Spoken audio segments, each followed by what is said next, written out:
সময়টা তখন কত জানা নেই, তবে আসরের আজান ভেসে আসছে কোন মসজিদ থেকে।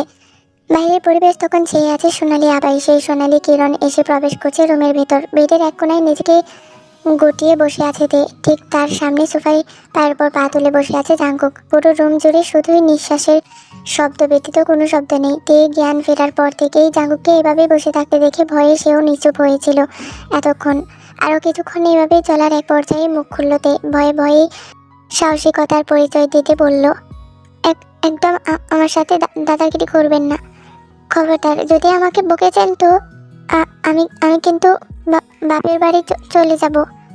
জাঙ্কুক তখনও নিশ্চুপ হয়ে তাকিয়ে আছে তের দিকে, যেন বহু বছর পর দেখছে বউকে। মুখাবয়ব একদম শান্ত। তে জাঙ্কুকের থেকে উত্তর না পেয়ে আবারও বলল, এইভাবে ভূতের মতো বসে আছেন কেন? জাঙ্কুক তবুও নিশ্চুপ। তে বিরক্ত হলো, এটা মানুষ না রোবট। এই যে শুনছেন, আমাকে যেতে দিন। আমি জেনি আম্মুর কাছে যাব। আমাকে এখান থেকে যেতে দিন। আমাকে আটকে রেখেছেন কেন? কিডন্যাপার কোথাকার, যেতে দিন আমাকে। এতক্ষণ পর মুখ খুললে জাঙ্কুক গম্ভীর মুখে বলল, আমি ধরে রাখিনি। জাঙ্কুকের কথায় তে মজার সুর ছেড়ে শুকনো ঢোক গিলল। এই পর্যায়ে তে বুঝলো জাঙ্কুক সিরিয়াস মোডে বসে আছে। জাঙ্কুক এত বেশি শান্ত থাকাটা তার ভয় আরো বাড়িয়ে দিচ্ছে। সে একটু ইতস্তত করে বিড়বিড়িয়ে বলল, ধরে রাখিনি? এইভাবে ভিলেনে লুক দিচ্ছে, সেটা কিছু না। তেকে বিড়বিড় করতে দেখে জাঙ্কুক চট করে উঠে এসে থামলো তের সামনে। তে চমকে উঠে পেছোতে চাইলে বেড থেকে পড়ে যেতে জাঙ্কুক পিঠে হাত রেখে একদম মুখোমুখি করলো তার। কিভাবে কলকাটে নেড়েছেন আমি তো সব দিক খেয়াল রেখেছি। তবে তে ভয়ে শুকনো ঢুক গিলল। জাঙ্কুকের নিঃশ্বাস এসে বাড়ি খাচ্ছে তার চোখ মুখে। কড়া পারফিউমের গান মাতাল মাতাল লাগছে। তে জাঙ্কুকের মুখের দিকে তাকিয়ে ভয়ে ভয়ে বলল, আসলে আমি কাঁপাকাঁপি বন্ধ করেন। আপনি একটু দূরে সরুন। দূরে সরে যাব? থাকিস তুই সবার সাথে, তোর তো সবার কথা ভাবতে হয়, শুধু আমি পাতে। জাঙ্কুক থেকে বেডের দিকে টেনে এনে ওকে ছেড়ে আবারও বসলো সোফায়। জাঙ্কুকের কথায় তে অবাক হয়ে বলল, আমি আমি ভাবি না আপনার কথা? না। আম্মুর এই অবস্থার পরেও আপনি? Shut up, she is not your mom, do you get that? জাঙ্কুকের হুঙ্কারিতে কেঁপে উঠলেও নিজেকে সামলিয়ে পড়ল, আমার না, আপনার তো মা। আর জাঙ্কুক আবারও চট করে সোফা থেকে উঠে এসে তের জল শক্ত করে চেপে ধরে বলল, না উনি আমার মা, না উনি তোর মা, এটা মাথায় ঢুকিয়ে নে। শক্ত করে ধরায় তের চোখ বেয়ে অশ্রুধারা গড়িয়ে পড়ছে। তবুও সে শক্ত করে তাকিয়ে আছে জাঙ্কুকের দিকে, যেন আজ জাঙ্কুককে ভয় না পাওয়ার প্রতিজ্ঞা করেছে। জাঙ্কুকের চোখ জোড়া লাল হয়ে আছে। হয়তো বেশি রেগে থাকার কারণে তে জানে জাঙ্কুক তাকে আঘাত করবে না। তের ধারণা সঠিক হলো। জাঙ্কুক তাকে ছেড়ে দিয়ে পাশে থাকা টেবিলে জোরে বাড়ি মারলো। ঝনঝন আওয়াজে তে কেঁপে উঠলো আবারও। তবুও শক্ত গলায় বলল, না মানলে সত্যটা মিথ্যা হয়ে যায় না জাঙ্কুক। উনি আপনাকে মানুষ না করলেও জন্ম দিয়েছে। 9 মাস ওনার গর্ভে আপনার অবস্থান ছিল। এটা আপনি না মানলেও সত্য, বদলে যাবে না কখনো। জাঙ্কুক আবারও হুঙ্কার দিয়ে বলল, উনি আমার মা না, খবরদার যদি এই কথা আরেকবার বলেছিস। আয়ু আম্মু ব্যতীত কেউ আমার মা না। উনি আমার মা না। আয়ু আম্মু আপনার মা, এটা যেমন সত্য, তেমনি জেনি আম্মুও আপনার মা, এটাও চিরন্তন সত্য। লিমিট ক্রস করিস না তে। আমি বলছি সে আমার কেউ না, মানে কেউ না। উনি আপনার কেউ না, তাই তো? তবে সেই কেউ না মানুষটার জন্য আপনার এত কিসের ভাবনা? কেন আপনি দেশ বিদেশে এত ডক্টর এনে তাকে চিকিৎসা করিয়েছেন? কেন আপনি সারা রাত জেগে তার জন্য মেডিসিন খুঁজেছেন? কেন আপনি সবার আড়ালে বাংলাদেশে এসে জেনে আম্মুর চিকিৎসা করিয়েছিলেন? কেন কেন আপনার ওনার জন্য চিন্তা হয়? ভেবেছেন আমি কিভাবে জানলাম? আমি আপনাকে খেয়াল করি জাঙ্কুক। ইউনো ভাইয়ার সাথে ফোনে কথাগুলো শুনি আমি। তখন না বুঝলেও এখন আমি জানি আপনি কেন বাংলাদেশে এসেছিলেন। জেনি আম্মুর জন্য, তাই তো? হ্যাঁ, আমি ওনার জন্য বাংলাদেশে এসেছি, তবে মা মেনে না। আয়ু মায়ের কথা রাখতে। আয়ু আম্মুকে প্রমিস করেছিলাম আমি ওনার খেয়াল রাখবো। তার মানে আয়ু আম্মুর কথা রাখতেই আপনি জেনি আম্মুর জন্য এসব করছেন। আর আয়ু আম্মুর কথা রাখতেই হয়তো আপনি আমাকেও বিয়ে করেছেন। ওনার কথা রাখতেই হয়তো আপনি আমার সাথে সংসার করছেন। আপনি আমাকে ভালোবাসেন না, তাই না?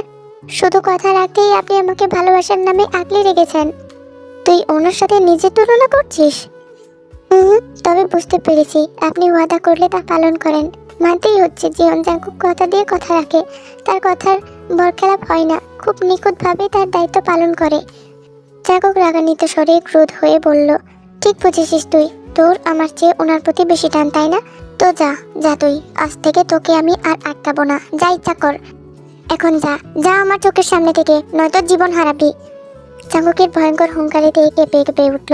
লাল চোখ জোড়া যেন ভয়ঙ্কর হিংস্র হয়ে উঠেছে। হাতের কাছে যা পাচ্ছে সেটাই ছুঁড়ে ফেলছে। তে জাঙ্কুকের দিকে কয়েক পলক তাকিয়ে চোখের পানি মুছে ধীর পায়ে বিছানা থেকে নেমে রুম থেকে বের হতেই জাঙ্কুকের ভাঙচুর বেড়ে গেল কয়েক গুণ। যেন তে যাওয়ায় রাগটা আরও বেড়েছে। এদিকে তে দরজা খুলে বের হতেই লিন, জেহুপ, ইউনো যেন হাফ ছেড়ে বাঁচল। বেচারারা 2 ঘন্টার অধিক সময় ধরে দাঁড়িয়ে আছে চিন্তিত বদনে। তেকে তখন পড়ে যাওয়া থেকে জাঙ্কুকই বাঁচিয়েছিল, আর সেই মুহূর্তেই তেকে করে তুলে হসপিটালে তার জন্য বরাদ্দকৃত রুমে ঢুকে ডোর লক করে রেখেছে প্রায় 3 ঘন্টার মতো। এদিকে হঠাৎ করে জাঙ্কুককে দেখে সবাই অবাক প্লাস ভীত হলেও জেহুপের কাছে আশ্চর্যের বিষয় হলো জাঙ্কুক এত তাড়াতাড়ি কিভাবে এখানে এলো। লিনের দিকে তাকাতেই লিন তখন চটপট করে বলল, বস প্রাইভেট হেলিকপ্টারে করে এসেছে। ওরা 3 জন রুমে ঢুকে রুমের অবস্থা দেখে অবাক হলো। একটা কিছু আস্ত আছে বলে মনে হয় না। ভাগ্যিস এটা সাউন্ড প্রুফ রুম, নয়তো হসপিটালের সব রোগী আজ বিনা টিকিটে উপরে চলে যেত। জেহুপ জাঙ্কুকের দিকে চেয়ে শুকনো ঢোক গিলল। জাঙ্কুকে এই মুহূর্তে ভয়ঙ্কর লাগছে। হিংস্র পশুর মতোই নির্যাতন করেছে ঘরের প্রতিটি জিনিসকে। এদিকে আরিফ মিজান থেকে এভাবে স্তব্ধ হয়ে বের হতে দেখে কিছুটা আন্দাজ করে বলল, জাঙ্কুকের জেদ ভয়ঙ্করতে, জিনির জন্য নিজেদের মধ্যে ঝামেলা করো না, এতে পরিস্থিতি নিয়ন্ত্রণে থাকবে না, আর না জাঙ্কুককে রাখা যাবে। তে আরিফ মিজানের কথায় ভাঙা গলায় বলল, জিয়ন জাঙ্কুকের ওয়াইফ হিসাবে তো আমারও জেদ কিছুটা থাকা উচিত নানু। বলেই তে জেনির রুমের দিকে এগিয়ে গেল। আরিফ চিন্তিত মুখে তাকিয়ে রইল দেহে যাওয়ার পানে। এরপর ঠিক কি হতে চলেছে ধারণা নেই তার। জেনির শেষ ইচ্ছা পূরণ করতে গিয়ে 2 জনের মধ্যে আবার দূরত্বের না সৃষ্টি হয়ে যায়। রাত বাজে 1:20। রুমের এক কোণায় শান্ত হয়ে সোফায় গা এলিয়ে বসে আছে জাঙ্কুক। সোফার পিছনের দিকটায় মাথা দিয়ে ছাদের দিকে তাকিয়ে আছে। ডান হাত থেকে রক্ত চুইয়ে চুইয়ে পড়ছে, সেদিকে কোনো ভ্রুক্ষেপ নেই তার। সাদা টাইলস লাল রক্তে রঞ্জিত হয়েছে ইতিমধ্যে, অথচ সে শান্ত আর নীরব। দীর্ঘ সময় ভাঙচুর করে শান্ত হলেও এখন একদম নিশ্চুপ সে। জেহুপ দূরে দাঁড়িয়ে আছে, আপাতত ভয়ে জাঙ্কুকের আশেপাশে ঘেঁষছে না। বলা তো যায় না হিংস্র বাঘ কখন হামলা করে। ইউনো জাঙ্কুকের অপর পাশে সোফায় বসে আছে, 12 কয়েক হাতে ব্যান্ডেজ করার জন্য এগুলোও জাঙ্কুকের হুমকিতে বাধ্য হয়ে সোফায় চুপ করে বসে আছে। এদিকে জাঙ্কুক অনেকক্ষণ ছাদের দিকে তাকিয়ে থেকে চোখ জোড়া বন্ধ করলো। বন্ধ করতেই ভেসে এলো অতীতের স্মৃতি। ছোট থেকেই জাঙ্কুক বড় হয়েছে খুব আদর যত্নে।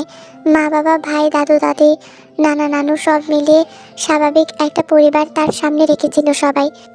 আর সে বড়ও হচ্ছিল স্বাভাবিকভাবেই। খুব সুখেই কাটছিল তার দিনকাল। সেদিন স্কুল থেকে ফিরে দেখলো আয়ু চিন্তিত হয়ে কাকে যেন বারবার কল করছে। জাঙ্কুক আর জেহুপের বয়স তখন 12 বছর। মায়ের চিন্তিত মুখখানা দেখে জাঙ্কুক এগিয়ে এসে জিজ্ঞাসা করলো, আম্মু কি হয়েছে, তুমি কি কিছু নিয়ে টেনশন করছো? আয়ু জাঙ্কুকের মাথায় হাত বুলিয়ে আদর করে বলল, আম্মু ঠিক আছে সোনা বাবা, যাও ফ্রেশ হয়ে এসো, আমি খাবার দিচ্ছি। জাঙ্কুক মায়ের ভাদ্য সন্তান, তাই মায়ের কথাই ফ্রেশ হতে চলে গেল। দুজনে ফ্রেশ হয়ে এসে টেবিলে বসতেই আয়ু তাড়াতাড়ি করে নিচে নামতে নামতে কাজের মেয়েটাকে উদ্দেশ্য করে বলল, তুমি ওদের খেতে দাও, আর একটু জরুরি কাজের জন্য আমাকে যেতে হবে। জাঙ্কুক আয়ুর চিন্তিত মুখখানা দেখে টেবিল থেকে উঠে ছুটে গেল মায়ের কাছে। তুমি কোথায় যাচ্ছ আম্মু? আয়ু জাঙ্কুকের মাথায় হাত বুলিয়ে বলল, মা কোথাও যাচ্ছি না বাবা, একটু কাজে যাচ্ছি, এক্ষুনি চলে আসবো। না, আমিও তোমার সাথে যাব। আমি সত্যিই কোথাও যাচ্ছি না, তুমি বাসায় থাকো, মাম্মা চলে আসবে তাড়াতাড়ি। কিন্তু জাঙ্কুক সে ছিল জেদি, সে কিছুতেই আয়ুকে ছাড়ছে না। জাঙ্কুককে দেখে জেহুপও মায়ের সাথে যাবে বলে ঠিক করলো। আর 2 ছেলের জেদের কাছে হার মানতেই হলো আয়ুকে। আম্মু আমরা কোথায় যাচ্ছি? আমরা হসপিটালে যাচ্ছি। কেন? আয়ু জাঙ্কুকের কথায় মুচকি এসে বলল, আমার ছোট বোন হসপিটালে, তাই। মানে যিশুমণি? জেহুপ যিশুর কথা শুনে বলল, যিশুমণির বাবু হবে তাই না আম্মু? আয়ু সম্মতি দিয়ে বলল, হ্যাঁ, তবে অবস্থা নাকি খুব একটা ভালো না। গ্রামের হসপিটালে চিকিৎসাও অতটা উন্নত না। বারবার বলেছিলাম ঢাকায় নিতে, কিন্তু অবস্থা ভালো না দেখে সেখানেই ভর্তি করিয়েছে। জাঙ্কুক ব্যাপারটা না বুঝে প্রশ্ন করলো, চিকিৎসা ভালো না কেন আম্মু? উন্নত চিকিৎসার অভাব সেখানে, মানে ভালো ভালো যন্ত্রপাতি এসব। চিন্তা করো না আম্মু, আমি তো বড় হয়ে ডাক্তার হব, তখন আমি সব হসপিটালের ব্যবস্থা ঠিক করে দেব। আয়ু জাঙ্কুকের কথায় মৃদু হেসে বলল, আমার আব্বা অবশ্যই ডক্টর হবে। খুব বড় ডক্টর হবে আমার কলিজাটা। আর আমি বুঝি ফেফসা?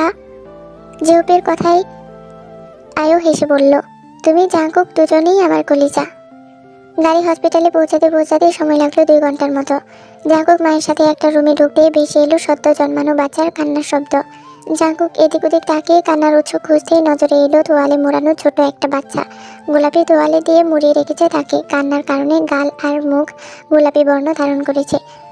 ছোট্ট সেই মাংসপিণ্ডটার দিকে কিসের টানে অনেকক্ষণ তাকিয়ে দেখলো। আনমনি হাত বাড়িয়ে তুলতুলে গাল ছুঁয়ে দিতেই কান্না থামিয়ে ফুপিয়ে উঠল বাচ্চাটা। একদম ফুলের মতো সুন্দর, তাই না জাঙ্কুক? জিহুপের কথায় জাঙ্কুক আনমনি বলল, she is more than beautiful. এই দেখি দেখি কেমন হয়েছে আমার ছোট বোন। যে মেয়েটির কোলে বাচ্চাটা ছিল সে একটু ঝুঁকে বাচ্চাটাকে দেখাতেই ছোট মেয়েটির নাক মুখ কুঁচকে বলল, এই বোন আমার চাই না, এই বোন তো কালো, আমার কালো বোন পছন্দ না, আমি মানি না ওকে বোন। হানসুই বেয়াদব হয়েছিস দিন দিন, তাই না? একের মায়ের চাও হয়েছিস, রূপের পূজারি হগলে। নিজে যেমন মায়াডারেও বানাইছে তেমন। এখন যা, মায়ের কাছে যা। হানসুই বেঞ্চে কেটে চলে যেতেই মহিলাটি নার্সটিকে বলল, এই নার্স, দাও দেখি আমার কোলে বাচ্চাটারে দাও।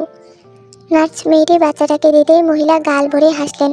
ফুপিয়ে ফুপিয়ে কাছে তখনও বাচ্চাটা। তিনি আদর করে বললেন, একেবারে মাহের লাহান হয়েছে, হেই চোখ হেই মুখ, মাশাল্লাহ মাশাল্লাহ, নজর না লাগুক আমার নাতনি রে। কি দাদি ভাই, আমারে চিনছ? আমি তোমার দাদি।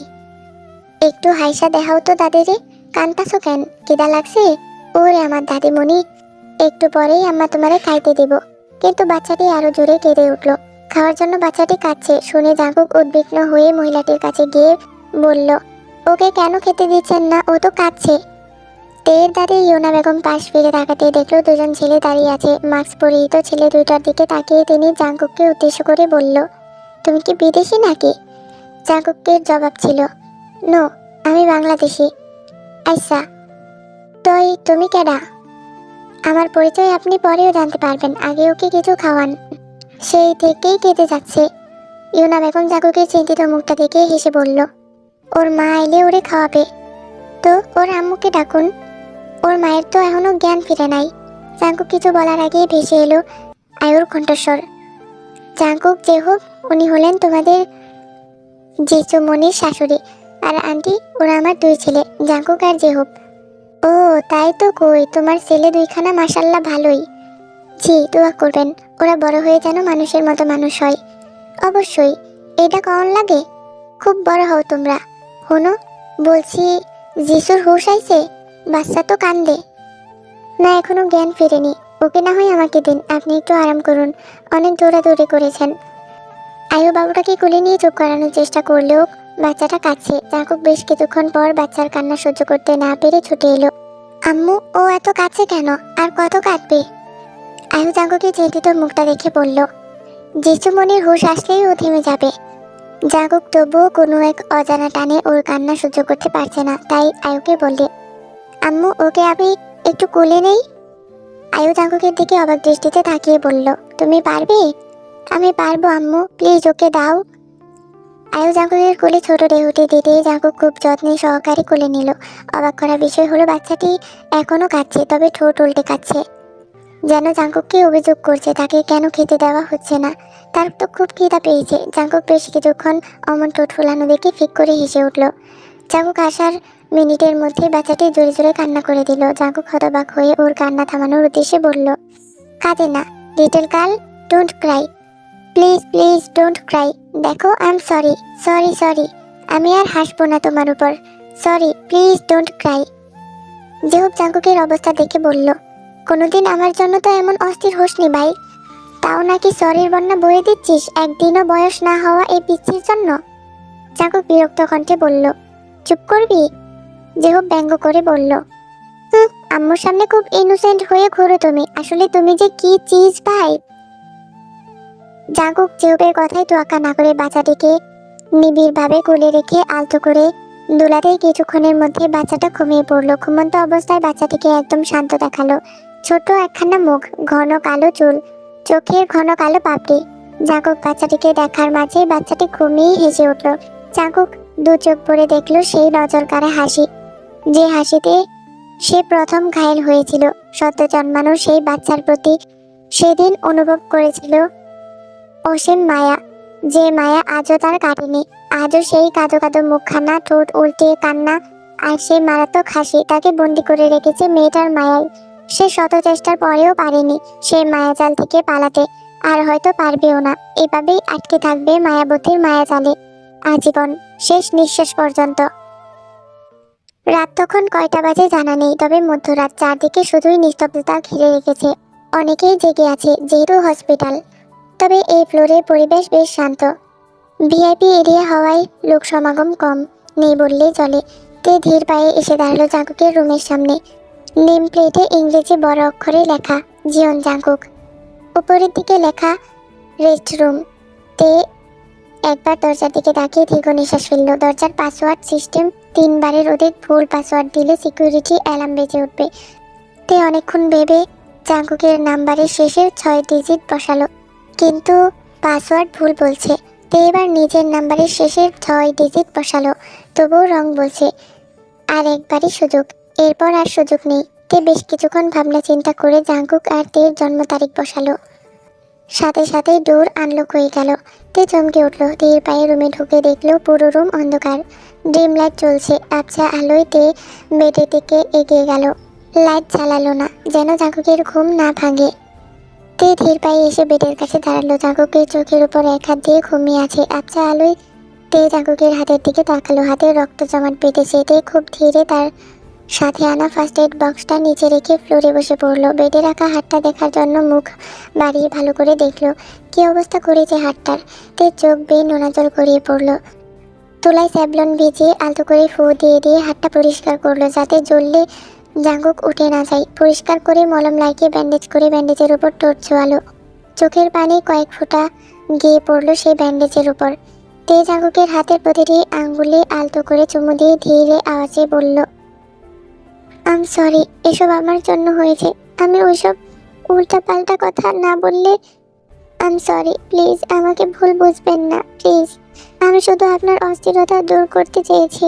আমি তো দেখেছি আপনার অস্থিরতা, মাফ করতে না পারার অস্থিরতা, নিজের জন্মদাত্রীকে ঘৃণা করার অস্থিরতা। আপনি মুখে যতই বলুন আপনি ওনাকে মা মানেন না, কিন্তু যিনি আপনার জন্মদাত্রীর মা, ওনার সাথে আপনার রক্তের সম্পর্ক। উনি শুধু আপনার সাথে তার শেষ মুহূর্তে কিছু বলতে চাই, তাই আপনি মাফ করেছেন। এটা একবার আপনার মুখে শুনতে চাই। যিনি আম্মুকে মাফ না করলে উনি মরেও শান্তি পাবে না, আর আপনি জীবিত থেকেও শান্তি পাবেন না। এই আত্মগ্লানি আপনাকে তিলে তিলে কষ্ট দেবে, আর আমি আমি আপনাকে এই কষ্টে দেখতে চাই না। আমি তো জানি আপনি আমায় কতটা ভালোবাসেন, মুখে হয়তো বলেননি, কিন্তু আমি জানি আপনি আমায় ভালোবাসেন, খুব ভালোবাসেন। আপনার মতো আমাকে কেউ এতটা আগলে রাখেনি, কেউ আমাকে এতটা ভালোবাসেনি। আমার যোগ্যতার চেয়েও হয়তো বেশিই পেয়েছি আপনার থেকে। আমাকে ভুল বুঝবেন না জাঙ্কুক, আপনি ছাড়া আমার জীবনে প্রয়োজনীয় বলতে কিছুই নেই। আপনি ছাড়া আমি অপ্রয়োজনীয় বস্তুর নেই, যার হয়তো নিজের কোনো অস্তিত্ব নেই। তে নিজের কথাগুলো বলার মাঝে জাঙ্কুকের হাত নড়ে চড়ে উঠল। তে জাঙ্কুকের হাত ছেড়ে আলতো ভেবে বেডে রেখে দিল। বেশ কিছুক্ষণ জাঙ্কুকের ঘুমন্ত মুখখানা দেখে ধীর পায়ে বেডের অপর পাশে গিয়ে গুটিসুটি মেরে শুয়ে পড়ল। জাঙ্কুকের ঘুম ভেঙে যেতে পারে, তাই আর শত ইচ্ছের পরেও জড়িয়ে ধরল না। একটু পরেই সে চলে যাবে। জাঙ্কুক ওঠার আগেই কথাটা ভেবেই শরীরটা বিছানায় এলিয়ে দিল। আজকাল বড্ড অচল লাগছে, ক্লান্ত লাগছে। তে শুতে ঘুমের রাজ্যে তুলে গেল। তের ভারী নিঃশ্বাসের শব্দ কানে আসতেই চোখ মেলে তাকালো জাঙ্কুক। সে ঘুমায়নি। প্রথমবারে তে পাসওয়ার্ড দিতেই তার ফোনে মেসেজ আসে। জাঙ্কুক ক্যামেরায় দেখেছে। ভেবেছিল পাসওয়ার্ড বুঝতে পারবে না, তবে বউ তার ইন্টেলিজেন্ট আছে। একটা দীর্ঘ নিঃশ্বাস ফেলে ব্যান্ডেজ করা হাতটা তুলে এক পলক সেটা দেখে তাকালো ঘুমন্ত তের দিকে। নিজেকে গুটিয়ে জড়সড় হয়ে ঘুমিয়ে আছে। জাঙ্কুক আলতোভাবে নিজের কাছে টানতেই তে অভ্যাসের কারণে ঘুমের মাঝে নিচ থেকে জাঙ্কুককে বুকের মাথা রেখে এক পা জাঙ্কুকের গায়ে তুলে জড়িয়ে ধরলো। জাঙ্কুক এক হাতে দেখে জড়িয়ে ধরে অপর হাত তের মুখটা তুলে ধরে বলল, বড্ড বেশি চালান আপনি বউ। আবার সাহস কতখানি আমার সাথে বাটপারি। এই সাহসের পরিমাণ তো আমি পরে মাপবো। আজকে শাস্তিটা আগে। জাঙ্কুক থেকে বুক থেকে নামিয়ে বালিশে শুয়ে দিল। মুখের ওপর পড়া ছোট ছোট চুলগুলো সরিয়ে বেশ কিছুক্ষণ তের দিকে তাকিয়ে থেকে মুখ ডুবালো গলার কাছে। জাঙ্কুক তের ওড়না শরীর থেকে ফেলে গায়ের জোরে বাইট করতে তে ঘুমের মধ্যে মৃদু আর্তনাদ করে উঠল। জাঙ্কুক থামল না, বরং আরও ক্ষিপ্ত হয়ে উঠল। চিনচিনে ব্যথায় কুকিয়ে উঠল তে, জ্বলছে পুরো বুক গলা। তে ঘুম ছুটে গেল। পিটপিট করে চোখ খুলতেই পরিচিত ঘ্রাণ নাকে এসে বাড়ি খেল। তে পুরোপুরি চোখ খুলতে তাকাতেই নজরে এলো সিল্কি এলোমেলো চুল। তে বুক থেকে জাঙ্কুকের মাথা তুলে এনে তার মুখোমুখি করলো। আচ্ছা আলো জাঙ্কুকের মুখখানা দেখলো। চোখে স্পষ্ট রাগ আর অভিমান। মুখটা বাচ্চাদের মতো ভার করে রেখেছে। যেমন বাচ্চারা রাগলে মুখ ভার করে রাখে, ঠিক তেমনই দুজন দুজনের চোখের দিকে তাকিয়ে আছে। তে জাঙ্কুকের রাগী আর অভিযোগে ভরা চোখের দিকে তাকিয়ে বলল, একটু ঘুমাতে দিবেন না নাকি? জাঙ্কুকের সোজা উত্তর, না। তে জাঙ্কুকের কথায় কাঁদো কাঁদো মুখ করে বলল, ইস, জ্বলছে খুব। আপনি কি মানুষ? এভাবে কেউ কামড় দেয়? দেখুন কি করেছেন। আজ শুধু ফর্সা না বলে, নয়তো এক্ষুনি লাল রক্ত জমাট বেঁধে যেত। ওই যে মুভিতে দেখায় না, একদম ফকফকে সাদা নায়িকা থাকে, তারপর আপনার মতো একটা হিরো থাকে যে নায়িকার গলায় বাইট করে, আর নায়িকা পরে আয়নাতে দেখে তার গলা লাল হয়ে আছে। ব্যথায় সে চোখ মুখ খিচে বন্ধ করে নেয়। এরপর নায়ক এসে মলম লাগিয়ে দেয়, তারপর সব দাগ ঠিক হয়ে যায়। কিন্তু আপনি আপনি আমার দাগগুলো না মুছতেই আবারও ক্ষতের সৃষ্টি করেন। আমি ব্যথা পাই। নেহাতি আমি ভালো বউ বলে আপনাকে কিছু বলি না। বললেই তে থামলো, হাঁপিয়ে গেছে। এত কথা বলে একটু শ্বাস টেনে আবারও বলল, কি সমস্যা? এভাবে চেপে ধরে রেখেছেন কেন? আপনি আস্ত একটা হাতি। আমার মতো পিচ্ছি মানুষ আপনার হাতির শরীর টানতে পারি? সরুন, নয়তো নয়তো নয়তো আমি কেঁদে দেব। কাঁদেন? আপনি পাষাণ। এরপর? আপনি আসলে একটা রাক্ষস। এরপর? আপনি অসভ্য। এটাই শুনতে চেয়েছিলাম। আমি অসভ্য, তাই না? তাহলে তো অসভ্যতা মুখ করতেই হয়। তে চমকে উঠে বলল, এই না, আপনি সভ্য। দুনিয়ার সবচেয়ে সভ্য মানুষ আপনি। আমি সরি, ভীষণ সরি। জাঙ্কুক থেকে আরও একটু চেপে ধরে বলল, এরপর আমাকে ছেড়ে যাস শুধু। কলিজা খুব বড় হয়েছে না?